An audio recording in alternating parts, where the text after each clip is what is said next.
दोस्तों, राहुल गांधी और सोनिया गांधी दोनों ने कभी सपना देखा कि हम देश के प्रधानमंत्री बनेंगे? पहले सोनिया गांधी ने और अब राहुल गांधी को पूरी कांग्रेस प्रधानमंत्री देखना चाहती है। लेकिन जिस तरह से नेशनल हेराल्ड मामले में ये फंसे हैं, उसी मामले की अगर बात करूं तो अगले 6 साल तक तो राहुल गांधी के लिए अब कोई चांस दिखाई नहीं दे रहा है कि वो प्रधानमंत्री क्या देश का सांसद भी बन सकता है। और सोनिया गांधी के साथ भी अब यही होने जा रहा है, क्योंकि नेशनल हेराल्ड के घोटाले में मां बेटे दोनों के दोनों जेल जाने वाले हैं और ये सजा इतनी होगी कि उनकी लोकसभा की सदस्यता भी जाएगी, मैडम सोनिया की राज्यसभा की भी सदस्यता जाएगी, ऐसा कानून के जानकार सुब्रमण्यम स्वामी का दावा है। और आपको बता दूं कि वो इसलिए कह रहे हैं कि पीएमएलए की जो धाराएं हैं उसके तहत ये नियम है कि 2 साल से अधिक का अगर किसी को सजा मिलती है तो उसकी जो सदस्यता है लोकसभा या राज्यसभा की वो तो जाएगी ही जाएगी, उसके अगले 6 साल तक वो चुनाव नहीं लड़ पाएगा। और ये इनके साथ होने वाला है, क्योंकि घोटाला इतना बड़ा है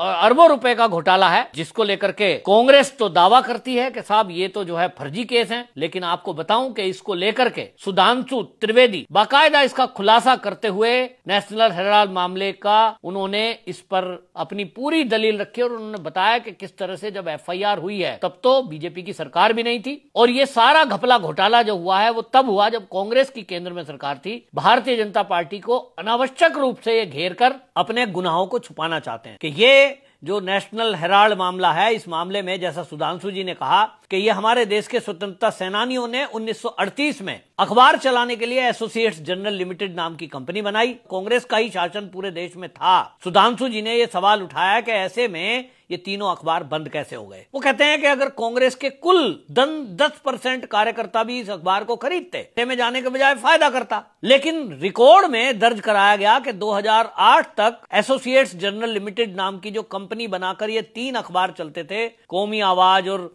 नवजीवन और हेराल्ड नाम का, इस पर 90 करोड़ रुपए का कर्जा हो गया, घाटा दिखाया गया। और मजे की बात यह कि 2010 में कांग्रेस का कर्जा, जो कांग्रेस की कंपनी है ना, ये कांग्रेसियों की कंपनी, 2010 में एक दूसरी कंपनी बनाई गई young India limited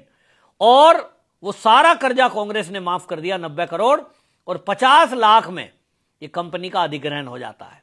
76% share Sonia Gandhi Rahul Gandhi के पास, बाकी के शेयर मोतीलाल वोरा, ऑस्कर फर्नांडीज और सैम पित्रोदा। और यही घोटाला हुआ है।